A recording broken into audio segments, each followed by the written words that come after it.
എല്ലാവർക്കും നമസ്കാരം. ഞാൻ എടുക്കുന്ന ബുക്കാണ് sociology of Indian society. Sociology of Indian സൊസൈറ്റിയിലെ ഫസ്റ്റ് മൊഡ്യൂളാണ് unity and diversity in India. First topic പറയുന്നത് ഡൈവേഴ്സിറ്റി ഇൻ ഇന്ത്യ എന്നാണ്. ലോകത്തിലെ നമ്മളെ ഇന്ത്യ എന്നുള്ള രാജ്യത്തിൽ മാത്രം ഉൾക്കൊള്ളുന്ന ഒന്നാണ് ഡിഫറെൻറ്റ് റിലീജിയൻ, ഡിഫറെൻറ്റ് കാസ്റ്റ്, അതുപോലെ ഡിഫറെൻറ്റ് ക്രീഡ്സ്. ഒരു കോമൺ ആയിട്ടുള്ള ലാംഗ്വേജ് നമ്മളെ ഇന്ത്യക്കില്ല. ഒരുപാട് ഭാഷകൾ സംസാരിക്കുന്ന 21ഓളം ഔദ്യോഗിക ഭാഷകളുള്ള ഒരു രാജ്യമാണ് നമ്മളുടെ ഇന്ത്യ. അതുപോലെ ഒരുപാട് കൾച്ചറൽ ഫെസ്റ്റിവൽസ് ഉള്ള ഒരു രാജ്യമാണ് നമ്മളുടെ ഇന്ത്യ. അപ്പോൾ ഇതിൻ്റെയൊക്കെ അടിസ്ഥാനത്തിൽ തന്നെ ഒരു വൈവിധ്യപൂർണമായിട്ടുള്ള ഒന്നാണ് നമ്മളുടെ ഇന്ത്യ എന്നുള്ളത്.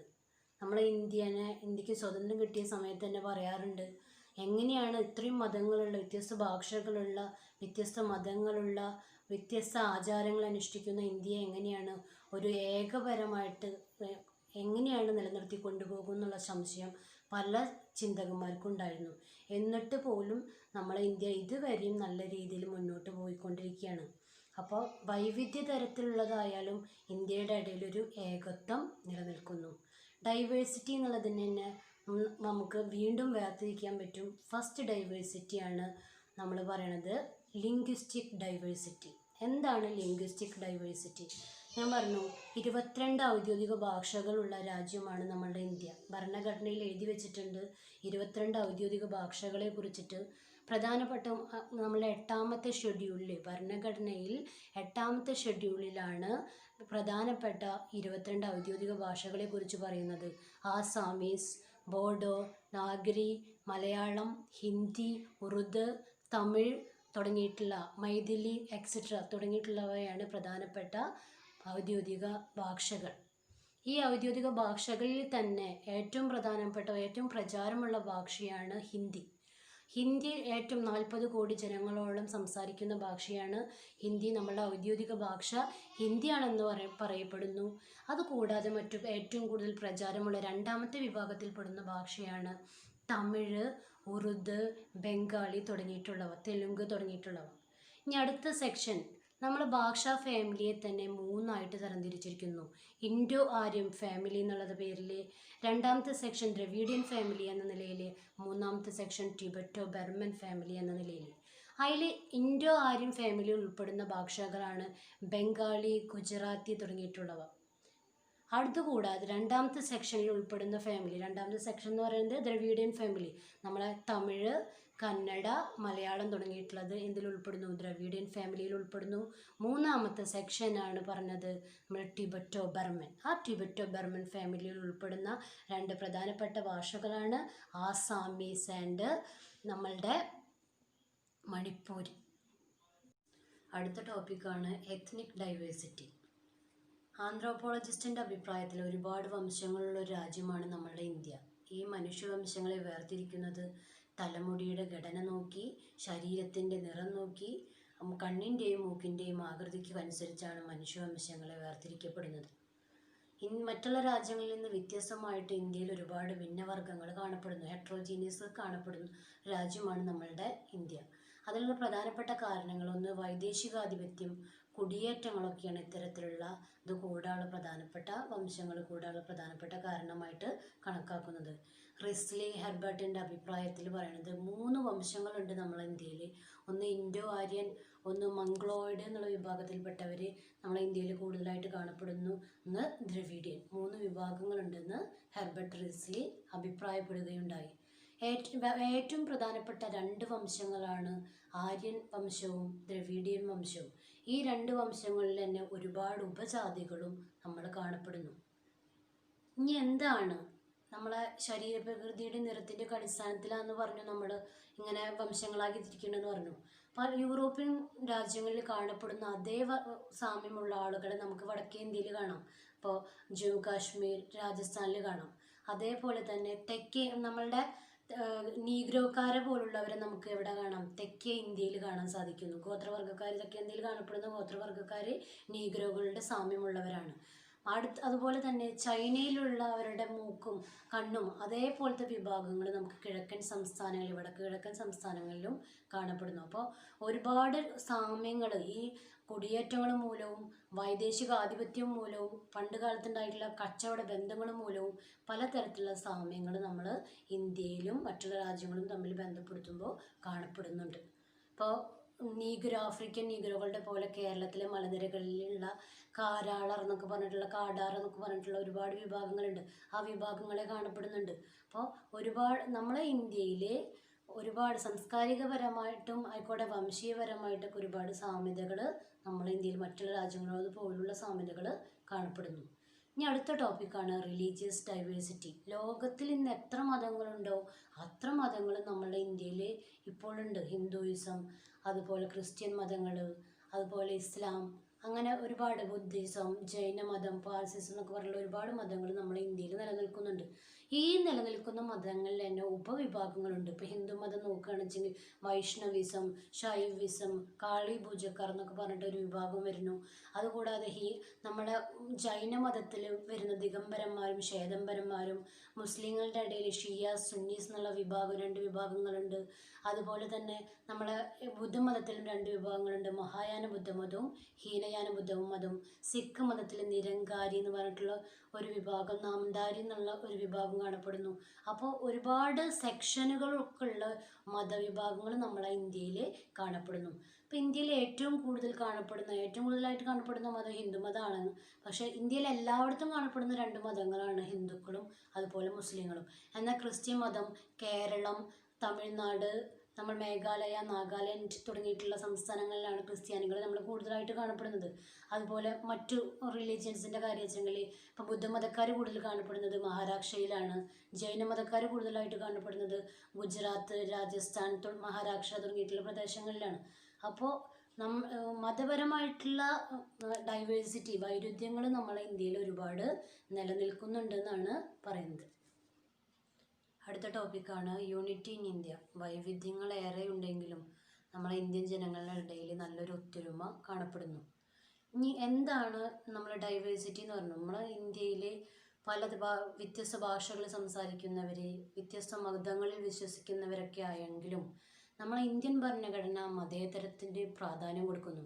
അത്തരത്തിലുള്ള ഒരു ഭരണ സംവിധാനം തന്നെയാണ് നമ്മളെ ഇന്ത്യയിൽ ഉള്ളത്. അതുകൊണ്ട് തന്നെ നല്ലൊരു ഒത്തൊരുമയോടുകൂടി ഉണ്ടാകുന്ന ഒരു മതപരമായിട്ടുള്ള കാര്യങ്ങളിലായിക്കോട്ടെ മറ്റുള്ള കാര്യങ്ങളിലായിക്കോട്ടെ നല്ലൊരു ഒത്തൊരുമ നമ്മളെ ഇന്ത്യയിൽ കാണപ്പെടുന്നുണ്ട്.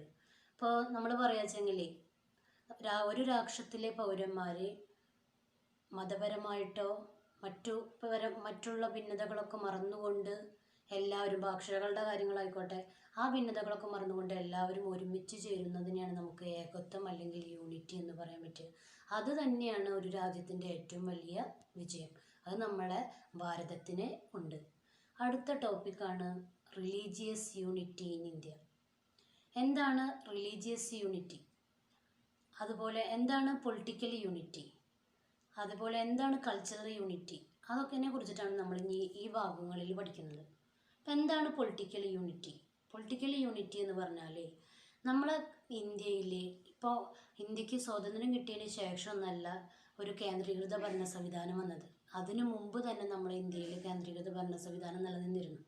ആദ്യ കാലഘട്ടത്തിൽ ഭരിച്ചിരുന്ന ചന്ദ്രഗുപ്ത മൗര്യനും അശോക ചക്രവർത്തിയും ഹർഷവർദ്ധനും സമുദ്രഗുപ്തനും അവരൊക്കെ ഭരിക്കുന്ന കാലഘട്ടത്തിൽ തന്നെ ദേശത്തിൻ്റെ ഈ നിയന്ത്രണങ്ങളും നല്ലൊരു ഭരണ സംവിധാനവും അവർ കാഴ്ചവെച്ചു. അതുകൂടാതെ അക്ബർ ചക്രവർത്തിയുടെ കാലഘട്ടമായിക്കോട്ടെ ജഹാംഗീറിൻ്റെ കാലഘട്ടമായിക്കോട്ടെ നല്ലൊരു കേന്ദ്രീകൃത ഭരണ സംവിധാനം ആ കാലഘട്ടം മുതൽ തന്നെ നമ്മളെ ഇന്ത്യയിലുണ്ടായിരുന്നു. ബ്രിട്ടീഷുകാർ ഭരിക്കുന്ന കാലഘട്ടത്തിൽ നാട്ടുരാജ്യങ്ങളായിട്ടാണ് നമ്മളെ ഇന്ത്യ കിടന്നിരുന്നത്. ഒരു 565ഓളം നാട്ടുരാജ്യങ്ങൾ നമ്മളെ ഇന്ത്യയിലുണ്ടായിരുന്നു. ആ നാട്ടുരാജ്യങ്ങളൊക്കെ അവർ യോജിപ്പിച്ച് പ്രധാനപ്പെട്ട 3 ഭാഗങ്ങളാക്കി മാറ്റിയിരുന്നു. ബംഗാൾ, ബോംബെ, മദ്രാസ് തുടങ്ങിയിട്ടുള്ള വിഭാഗങ്ങളാക്കി അവർ കുറേ നാട്ടുരാജ്യങ്ങളൊക്കെ യോജിപ്പിച്ച് മാറ്റിയിരുന്ന കാലഘട്ടം ഉണ്ടായിരുന്നു.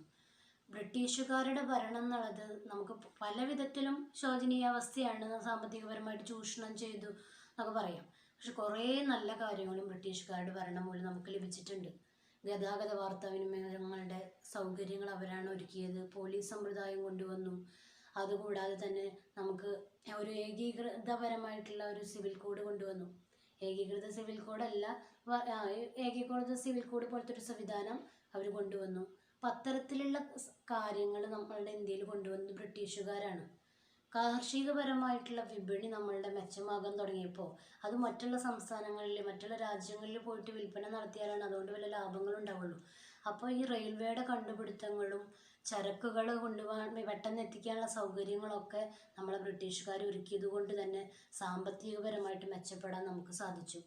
അതുപോലെ നമ്മളെ സംസ്കാരങ്ങൾ മറ്റുള്ള സംസ്കാരങ്ങളിലേക്ക് എത്താനും അവരുടെ സംസ്കാരങ്ങൾ നമ്മളെ സംസ്കാരത്തോട് കൂടിച്ചേരാനൊക്കെ ഒരു പ്രധാനപ്പെട്ട ഭാഗമായത് ബ്രിട്ടീഷുകാരുടെ വരവോടും മറ്റു ശക്തികൾ, യൂറോപ്യൻ ശക്തികളുടെ ആയിക്കോട്ടെ, അറേബ്യൻ ശക്തികളായിക്കോട്ടെ, അവരുടെയൊക്കെ വരവ് ഒരുപാട് നമ്മളെ ഇന്ത്യയിൽ സ്വാധീനം ചെലുത്തിയിട്ടുണ്ട്.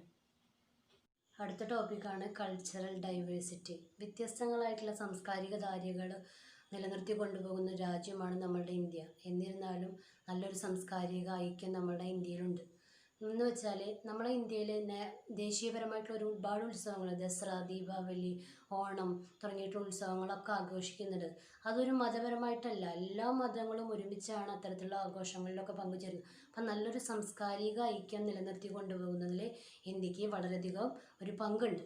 അതുകൂടാതെ നമ്മളെ ഒരുപാട് ആളുകൾ പ്രാചീന കാലഘട്ടത്തിൽ തന്നെ മറ്റുള്ള രാജ്യങ്ങളിൽ നിന്ന് ഒരുപാട് പേര് നമ്മളെ ഇന്ത്യയിൽ വരികയുണ്ടായി. ആ വരവോട് കൂടിയിട്ട് തന്നെയാണ് മറ്റുള്ള രാജ്യങ്ങളിലെ സംസ്കാരം നമ്മളെ ഇന്ത്യയിൽ വരാനുള്ള ഒരു പ്രധാനപ്പെട്ട കാരണം. അതുകൂടാതെ ഭിന്നവർഗത്തിൽപ്പെട്ട വംശങ്ങൾ നമ്മുടെ ഇന്ത്യയിൽ കൂടാൻ തന്നെ കാരണം ഇത്തരത്തിലുള്ള ആളുകളുടെ വരവ് തന്നെയാണ്. യൂറോപ്യന്മാരുടെയും മുഗളന്മാരുടെയും അവരുടെയൊക്കെ ഒരു സങ്കര ഇനം തന്നെയാണ് നമ്മളുടെ ഇന്ത്യ എന്ന് പറയുന്നത്. അപ്പോൾ ഇന്ത്യയെ സംബന്ധിച്ചിടത്തോളം സാംസ്കാരികപരമായിട്ട് ഇപ്പോൾ പല മതങ്ങളുണ്ട്, പല വർഗത്തിൽപ്പെട്ടവരുണ്ട്, പല വർണ്ണത്തിൽപ്പെട്ടവരുണ്ട്, പല ഭാഷകൾ സംസാരിക്കുന്നവരുണ്ട്. പക്ഷേ യാതൊരു വിധത്തിലുള്ള വിവേചനവും അവരുടെ സംസ്കാരത്തിലെ വിവേചനം അവർ കാണിക്കുന്നില്ല, നമ്മൾ ഇന്ത്യക്കാർ കാണിക്കുന്നു. അതാണ് മറ്റുള്ള രാജ്യങ്ങളിൽ നിന്ന് ഇന്ത്യക്കുള്ള ഒരു പ്രധാനപ്പെട്ട പ്രത്യേകത. ഇനി എന്താണ് റിലീജിയസ് യൂണിറ്റി? ഏറ്റവും കൂടുതൽ ഹിന്ദുമതക്കാരുള്ള ഹിന്ദുമതം ഏറ്റവും കൂടുതലുള്ള ഒരു രാജ്യമാണ് നമ്മളുടെ ഇന്ത്യ. 80.2% ഹിന്ദുക്കൾ നമ്മളെ ഇന്ത്യയിലുണ്ട്. അപ്പോൾ ഹിന്ദുമതത്തിലുള്ളവരായിക്കോട്ടെ, ക്രിസ്ത്യൻ മതത്തിലുള്ളവരായിട്ട്, മുസ്ലിം ആയിക്കോട്ടെ, ബുദ്ധമതം ആയിക്കോട്ടെ, ജൈനമതമായിട്ട് ഇത്തരം മതങ്ങൾ നിലനിൽക്കുന്നുണ്ടെങ്കിലും എല്ലാവരുടെ ആഘോഷങ്ങളും പരസ്പരം ആഘോഷിക്കുന്നു. ഒരു മതസഹിഷ്ണുത ജനങ്ങളുടെ ഇടയിലുണ്ട്. ഇപ്പോൾ പല ക്രിസ്ത്യൻ ദേവാലയങ്ങളിൽ അല്ലെങ്കിൽ പല മുസ്ലിം ദേവാലയങ്ങളിൽ, പുണ്യകേന്ദ്രങ്ങളിലൊക്കെ മറ്റുള്ള മതങ്ങൾ പോകുന്നില്ലേ? അപ്പോൾ ആ മതങ്ങൾ പോകുന്നത് തന്നെ നമ്മളെ ഇന്ത്യയുടെ മതസഹിഷ്ണുതയുടെ ഉദാഹരണമാണ്. മതത്തിൻ്റെ പേരിലുള്ള ഒരു വിവേചനം നമ്മളുടെ ഇന്ത്യയിൽ വളരെയധികം കുറവാണ്. തീരില്ല എന്ന് നമുക്ക് പറയാൻ പറ്റില്ല, വളരെയധികം കുറവാണ്. അപ്പോൾ മതപരമായിട്ടുള്ള ഒരു ഐക്യം കൂടി നമ്മളെ ഇന്ത്യയിൽ നിലനിൽക്കുന്നു എന്ന് നമുക്ക് പറയാം. അപ്പോൾ വേറെ പറയുകയാണെന്ന് വെച്ചെങ്കിൽ പുണ്യമത കേന്ദ്രങ്ങളിൽ ഏറ്റവും നമ്മളെ ഇന്ത്യയെ മറ്റുള്ള രാജ്യങ്ങളിൽ നിന്നൊക്കെ വ്യത്യസ്തമാക്കുന്നതും മതേതരപരമായിട്ടുള്ള രാജ്യമാണ്. ഇത്രയും ഭാഷകൾ സംസാരിക്കുന്നവർ, ഇത്രയും മതത്തിൽപ്പെട്ടവർ, പല വർഗത്തിൽപ്പെട്ടവർ, പല വർണ്ണത്തിലുള്ളവർ, എന്നിട്ട് പോലും മതപരമായിട്ടുള്ള ഒരു ഐക്യം മറ്റുള്ള രാജ്യങ്ങളിൽ വ്യത്യസ്തമായിട്ട് നമ്മളെ ഇന്ത്യയെ നിലനിർത്തുന്നു. അതിൽ ഏറ്റവും പ്രധാനപ്പെട്ട മതസഹിഷ്ണുതയിൽ നമുക്ക് പറയാൻ പറ്റിയ കാര്യം എന്ന് പറഞ്ഞു ഈ പുണ്യകേന്ദ്രങ്ങളിലേക്കുള്ള പോക്ക്. അതുപോലെ ദേശീയപരമായിട്ടുള്ള ഉത്സവങ്ങൾ, ദസറ, ദീപാവലി തുടങ്ങിയിട്ടുള്ള ഉത്സവങ്ങൾ, ഈദ് ഉൽ ഫിത്തർ ഒക്കെ അതെല്ലാ മതങ്ങളും ആഘോഷിക്കാൻ തുടങ്ങി. അപ്പോൾ ഇത്തരത്തിലുള്ള ഈ ആഘോഷങ്ങളൊക്കെയാണ് നമ്മളെ ഇന്ത്യയിലെ മതപരമായിട്ടുള്ള ഒരു സഹിഷ്ണുത നിലനിർത്താൻ സഹായിക്കുന്നത്.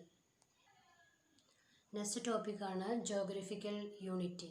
വടക്ക് ഹിമാലയം മുതൽ തെക്ക് കന്യാകുമാരി വ്യാപിച്ചു കൊടുക്കുന്ന ഇങ്ങനെയുള്ള ആ പ്രദേശത്ത് ഒരുപാട് വൈജാത്യങ്ങൾ നമുക്ക് കാണപ്പെടുന്നുണ്ട്. കാരണം ഏറ്റവും കൂടുതൽ ചൂടുള്ളതും ഏറ്റവും കൂടുതൽ തണുപ്പുള്ള പ്രദേശങ്ങളും നമ്മളെ ഇന്ത്യയിലുണ്ട്.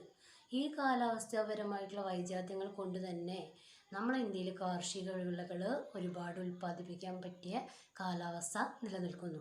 നമ്മൾ ഏറ്റവും കൂടുതൽ ഉൽപ്പാദിക്കപ്പെടുന്ന ധാന്യമാണ് അരി. നമ്മളെ ഇന്ത്യക്കാർക്ക് ഏറ്റവും കൂടുതൽ ഇഷ്ടപ്പെടുന്നതും അരി തന്നെയാണ്.